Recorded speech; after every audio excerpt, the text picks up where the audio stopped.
Hi, Gemini. Welcome to your March reading. When I tell you that this is the month for us, wow, there's so many really big themes here. I almost don't want to say anything until the cards come up. Let's just see. It's been a while, since it's a little intuitive. I'm feeling good. I know you're feeling good. I mean, we definitely have our mojo back.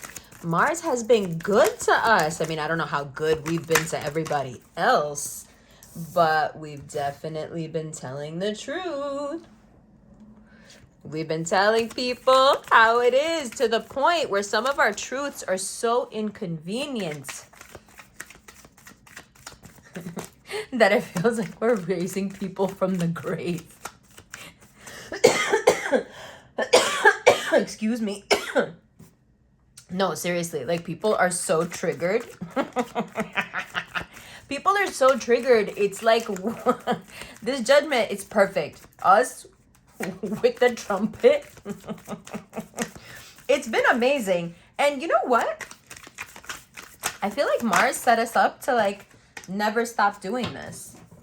Like, don't ever stop. Like, going back from being this way would be going back to hedging ourselves in. This free-form expression thing we got going on right now, I feel like we should just keep it. Just hang on to it. I really don't think that we need to... I don't think that we need to go back to playing or pretending to be demure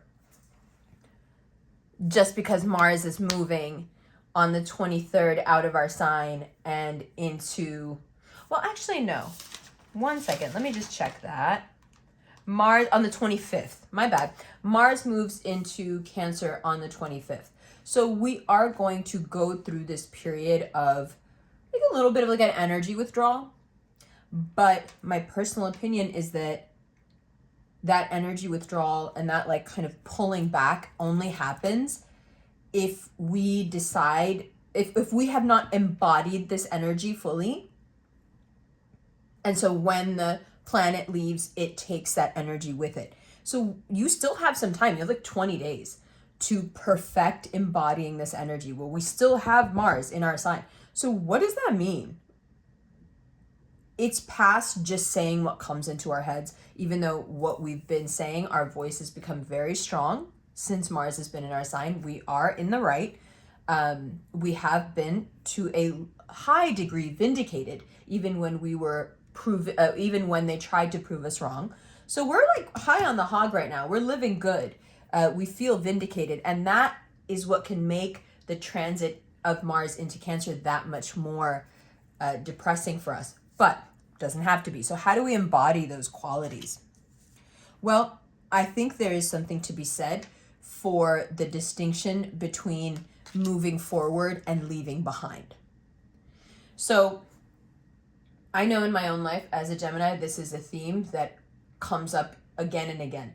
I am finding myself, especially as someone who is bicontinental, I find myself constantly having to leave people and move forward in my own life at the same time, because there's really no way to do both when you're living on two continents, right? So I often find myself exploring this dichotomy of how one has to tear themselves away from others. And these are people that you have bonds with. These are people that you love. So you can specifically and purposefully move on with something that you need to do for your life. And how we have to find a way to reconcile that within us. And I think Mars in our sign has given us the strength, but also a bit of the ruthlessness that we need to really implement this in our lives.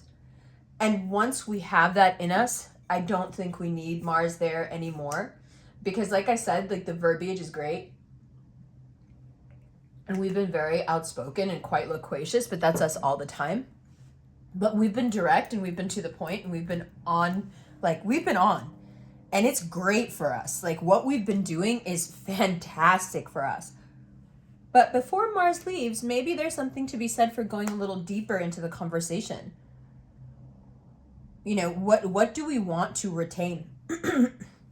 Excuse me, as it moves out of our sign. What do we need to hold on to? Because it's brought us quite a lot of success, and of course we would like to continue. Well, Mars, associated with the sign of Aries, associated highest perhaps with the sign of intuition, has graced you with this incredible intuition for months now. And I think it taught us how to trust our gut, because there's such an immediacy when Mars is in your sign. Like, whatever you do, you get the feedback right away. That we played a little trial and error with these boundaries, and we figured out how to trust our gut and how to trust our instincts. Do not let that go just because Mars is leaving, because it's the key to your financial freedom, success, and it's how you keep these people away. Because the thing about Gemini is that success is not hard.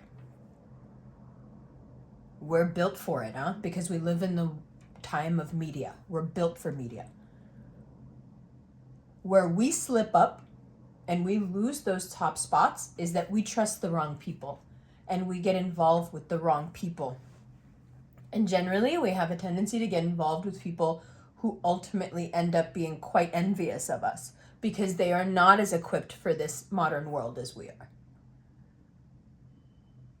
And so it's never the success that's hard, it's holding on to it. And not because you can't stay current, not because you're not relevant, not because you couldn't continue to be at the top of the heap. No, because we allow people, into our lives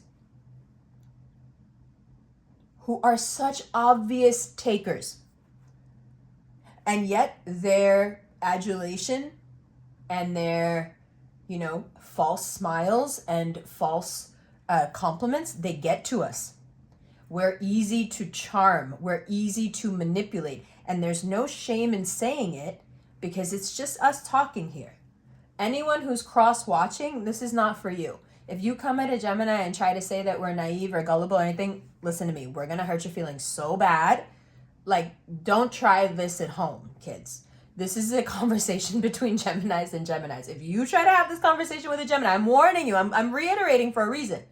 If you are not a Gemini and you pick this up and you take this little shard, what I'm saying here, to a Gemini, and you try to have this conversation, it's not going to go the way it's going here. It's going to be a bloodbath, okay?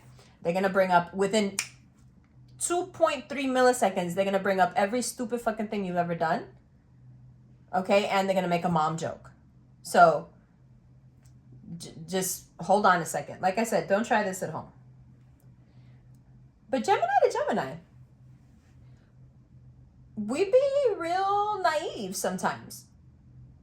But it's not just for nothing. It's like a certain mix of things that get us. Like looks, charm, usually height. I'm going to throw that in. We're an air sign. We like to be up there in the clouds.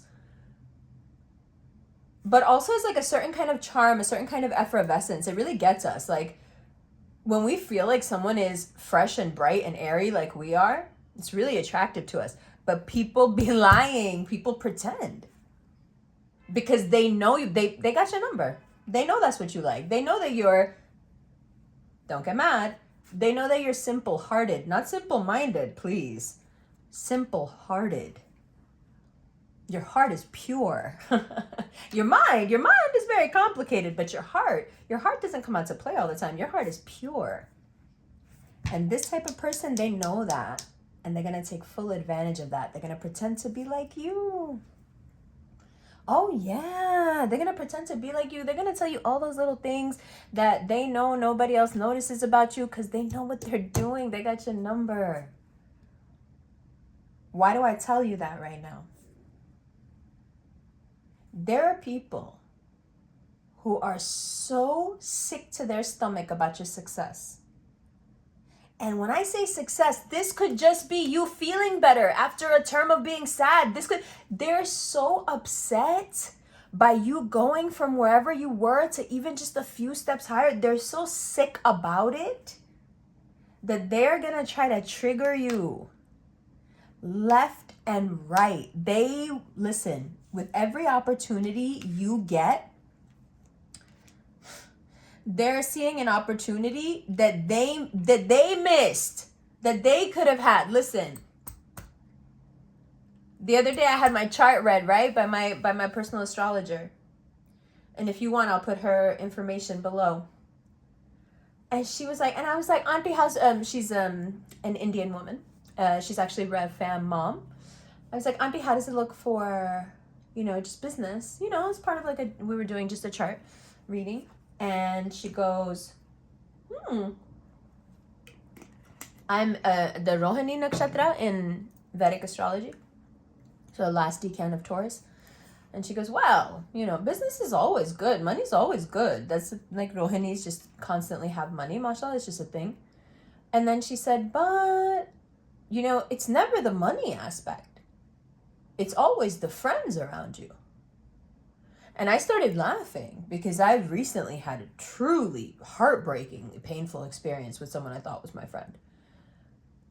And I was like, what do you mean, Auntie? And, that's just me being a Gemini, just like poking the issue. She knows I know, and I know that she knows that I know. But I'm like, what do you mean, Auntie? And she goes, well, beta, you surround yourself with people who pretend to be your friend, but in their heads, they're thinking, why is she so good at doing this? I could do what she does better. Why am I not her? And you know what fucked me up about that? Listen to me. I had a friend. Yo, this story is so fucked up. Okay, I love the Gemini readings. I have to tell you. Like none other. Superior. Okay. I had a friend literally go to my house. Not this one, the other one. I had a friend go to my house. No, bitch. She did her hair like me. She got dressed up like me. She sat in the exact position in front of the fire that I'd be sitting when I did the videos and do the videos in Denmark. And then she went on the live. Bitch, and she was like, hey guys. Oh, I could not, for years, people had told me, like, you need to get this chick out of your life. Like, this bitch is a bird. No, not me. Not me eating up all the fucking fake word. Not me. Bitch, when I saw that, oh my God, it was like the sense got knocked into me after all those years of people being like, this bitch is a bird. Like, you need to get her out of your life. Oh man, as soon as I saw that, I was like, and then she started like messing with her hair and so, and I was like, oh, like it was, no. It was uncanny. You know when you get scared? You know when something like genuinely scares you and you're like, what the fuck am I looking at? It was like that. So when Auntie said that to me, it really hit a nerve. Like I was like, oh, like, okay. Like this has got to stop. And I really started thinking, this was last week or 2 weeks ago. And I really started thinking, like, what is it about us, aside from the naivete, right? Between you and me, aside from the naivete, which is what makes us so special and so cute, that we're not all jaded, you know? If we were a character, we're Penelope Cruz in Vanilla Sky. What does he say? Somehow I had found the only semi-guileless girl in New York. Innocent, beautiful, smart, interesting, entertaining. Like, that's who we are. So our naivete, when you put it that way, the only semi-guileless girl in New York, when you put it that way, it's like, we're really cute. But these people, ooh, they are as rotten as we are cute. They are as cynical and jaded as we are naive. And just like our naivete adds to our appeal, to our je ne sais fucking quoi, you know what it does to them? It makes them sick inside. And that's where I'm going with this. We're not even in the reading yet, by the way. We have so much to cover. It makes them sick to their stomach inside. Your success right now, knowing how naive you are, a babe in the woods, makes them more angry because they are so cynical. They are so jaded. They can't believe with everything they know and that they are in the ways of the world, that they're not where you are. And then they start scheming. So how could I get it from her? How could I get it from him? So how could I get it from them? I know. I'll appeal to their naivete. I'll just pretend to be a friend. Fuck, a Gemini's gonna get fucked over every time someone pretends to be a friend because we're a friend. We want to be friends. What's wrong? Why? We wouldn't even think of doing this. But it's happening. So when I tell you that from the 16th of March to the 17th, the way people are going to directly respond to your success with this nasty behavior, and you have to be able to see through it. Either they're going to try to trigger you by trying to worm their way back in, trying to make you jealous, trying to activate you, okay? They want you active. They don't want you focused, making this money, making this wheel turn for you based on your intuition, and you are off to the races. They're still back here trying to figure out how to keep you back here because this is where they have to stay because this is all they are. And as they see you gearing up to get out of here, they're like, no, wait. So the 16th and the 17th are so much more important than you realize because you are gone. We've been talking about this, Gemini, for years, that our glow up, our come up, despite the losses, despite the barriers, we are. And Gemini rising, need I remind you, you've had Uranus in your 12th house for a minute. Okay, and then it's coming to you. Then it's coming to us. Okay? We have been working hard, diligently, in sadness, in isolation, in loneliness, in pain, brokenhearted sometimes. Trying to understand and get here. Where we're getting right now. So to some people, this may seem overnight. What did Missy Elliott say? Overnight success takes 20 years? To some people, what we're experiencing right now seems like, oh, boom, there they are again. No. We have been down and out. We have crawled back, right? Remember what he had to do? Let me remind you again that Batman was born on my birthday. Batman's a Gemini, May 27th. What did he have to do to get out of that hole? No rope. We got out of that hole. No rope. Okay? I'm talking about the Dark Knight Rises. No rope. And we will be damned if we get put back in there by people like this just because we're simple. We're simple-hearted. Or as the Jamaican ladies like to tell me, I have no sense. But I'm sweet like a child. Young at heart, they say. That's us. Young at heart. Simple-hearted. We don't have a lot of heart sense. We got a lot of mind sense, but not a lot of heart sense. And you know what? It's okay to know that about yourself because you have to protect yourself. So now let's talk about the astrology a little bit. Either you're going to want to prove to these people that you're something, so you want to make them jealous, or they're making you jealous. But the envy is all around you. And it may sink into you. You may start to feel jealous. Like what's going on with your partner? Like, what's going on with your friends? Like, it's not you. It's not you. It's this envy. It's all around you. It's in the air. And you know why it's also in the air? Have you ever noticed how triggered and upset people get when you're in a happy relationship? Because they lose their buddy. They lose the person they can hang out with all the time, that they can call all the time, talk to all the time, text all the time, go places all the time, the person who's up for everything, right? And then all of a sudden you're in a relationship and you're doing that stuff with one person.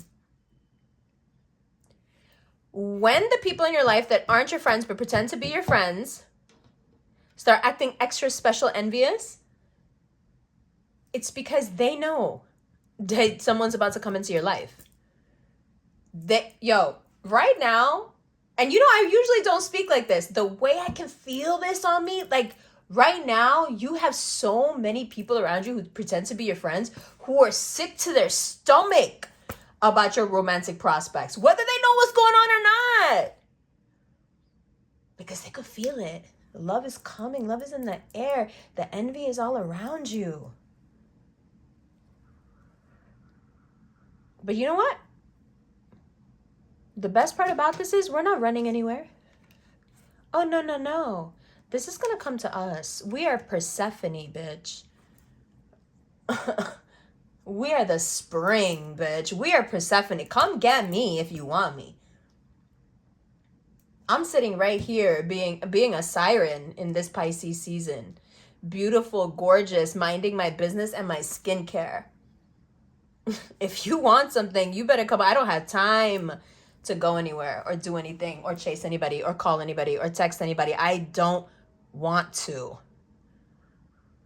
Because we get to decide what we want to. I don't want to.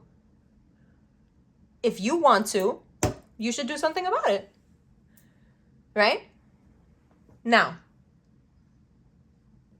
we're going to talk more about this alluring and pulling, the siren method in the extended. So put a pin in that. Moving on. I'm going to give you a hack for money and business that's really going to help, okay? The way, that the energy is set up for finances in March when it comes to Gemini rising, Gemini sun, Gemini rising, you have two roads, okay? You have two roads. You can either be completely noble, upfront, and kind in all your financial dealings, or you can get stuck in some extremely petty, small things that turn into huge issues. I'm going to give you an example. This guy that I rent from in Denmark, every time I send him money, he's like, you're $20 short. And every time I tell him it's his bank fee that he has to pay, every time this man acts like he doesn't know what I'm saying. This time, when he did it a few days ago, the way I want, But you know what? This is the fucking trifecta right here. This is what stopped me. You know what this is? My instinct has been guiding me so well. Why would I stop listening to it now just because I'm angry? What I realize is that our anger and our intuition, they have to be in a certain order or else it's off. If your anger comes before your intuition, don't trust it. If your intuition tells you something and then you get angry, boom, go for it. But as soon as my temper went through the roof, cause again, you went on some petty shit though. It's only 20, but still, every time, what's wrong with you? The anger came first. And then the intuition was like, what are you doing? You know how bad this could go over $20? Why are you trying to do this? What's the actual point? What are you going to get out of this? Things are going so well. Why would you fuck it up? And you have to make your anger subservient to your intuition. Your anger has to be subservient to you. Your anger cannot overpower you. And in March, trust me, baby, it's going to try. Mars wants to go out with a fucking bang. Mars is like, oh, I'm not leaving without a fight. I like it here. I don't want to leave. What? Mars is like fire. Mars, cardinal fire, is like, I get all the air I want. I can set the whole sky on fire. You gave me the sky, and now you want me to leave and go to the depth, go to the tide? You want me in the tide after giving me the whole sky to set on fire? Now you want me to go hang out in the water? I hate hanging out in the water. You know, Mars is in detriment in Cancer. It doesn't want to go. Mars is like, no, I want to stay here, flying around the sky and setting anything I want on fire. This is the most fun I've had all year. That's why I stayed too long. Mars is not trying to leave. You think it's going to leave without a fight? You ever seen an Aries who has to do something they don't want to do? You see how they act?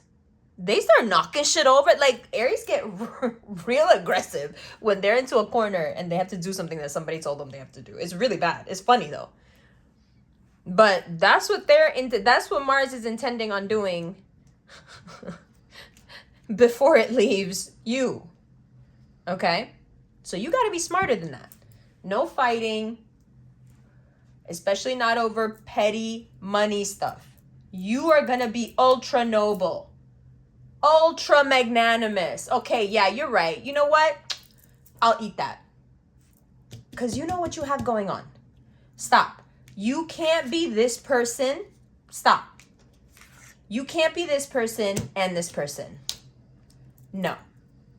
And you'll end up regretting it big time because it'll just be like a can of worms.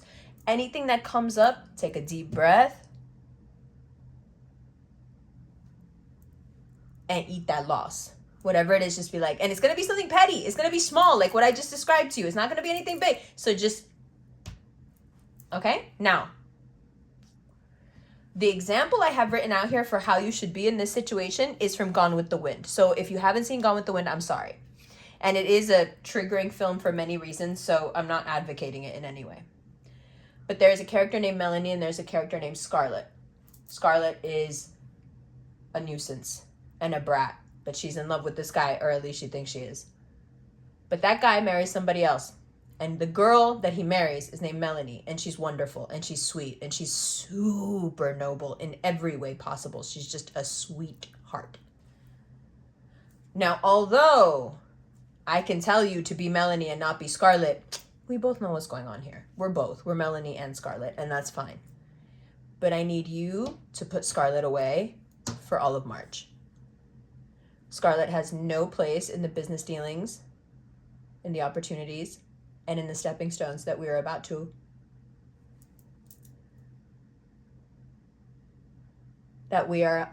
encounter. Right? Scarlett will mess things up. She'll be entitled. She'll be rude. She'll laugh when she shouldn't. She'll think things that are funny that aren't. Where we're going, there's only one twin that can get us there. That doesn't mean that we don't need both, and it doesn't mean that we're in any way saying that the other one is ignoble. No. But the heights to which we now ascend, especially professionally, there's only one twin that gets the job done. Right? My ex used to say there's two of you. And one of you I love so much I can't live without her. The Marymount girl. She's smart, she's funny, she's gorgeous, she's kind, she's charming. You can take her anywhere. And the other one, that's Amber. And then there's the other one, Umber, that went to Ascension on 108 between Amsterdam and Broadway. And she's ready to fight at any moment, anywhere, anyone. And it's terrifying. Although at the time, and still, I am deeply offended by the idea of anyone thinking that they can love just part of you. That's a Virgo talking in practical terms. Not about the heart, not about acceptance, not about any of that. They don't care about that stuff as much as they care about how it looks on the outside. And now we're entering a world where we kind of have to play that game. How it looks on the outside becomes real important. You understand? So, you can call her Melanie. You can call her your Marymount twin. Whatever it is. That's who gets us where we've worked so hard to get.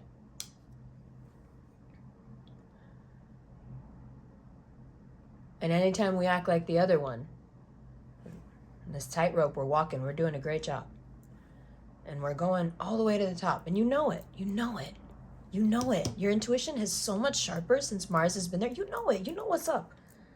But this anger about the petty small stuff, this anger that bubbles, you know, and then Mars moves into Cancer, and it's like you're going to have this anger, but you're not going to have the fire to back, like it gets very frustrating.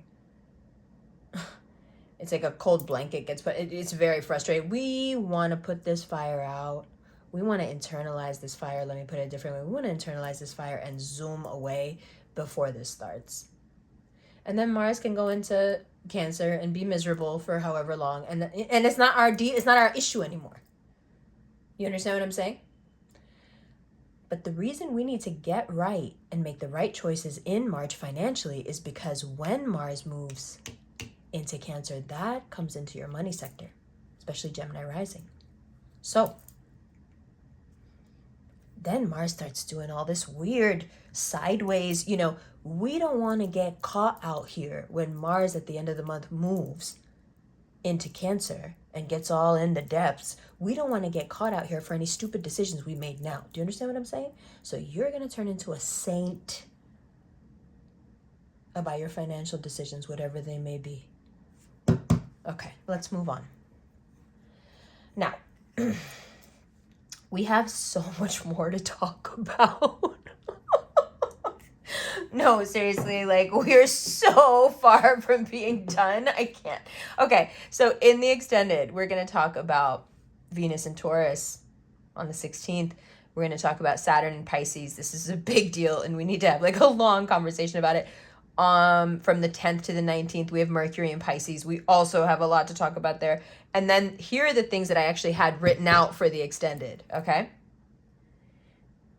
Oh, and in like big letter, be fair in business or it can burn you. All right, that too. But here's what we're supposed to be talking about in the extended, because we've already supposed to have talked about the things I just listed. We're talking about don't spend to impress. We're talking about the physical and the need for more movement. And we're talking about Pluto in Aquarius on the 23rd. So, you know, even though it's long, I'm just going to say one more thing. I'm so proud of you.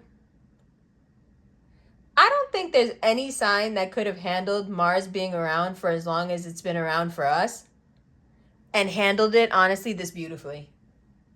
Like, okay. We like chaos. We like running our mouth. We like being reckless. Like, come on, keep up. I think air really gave Mars a run for its money, is what I think.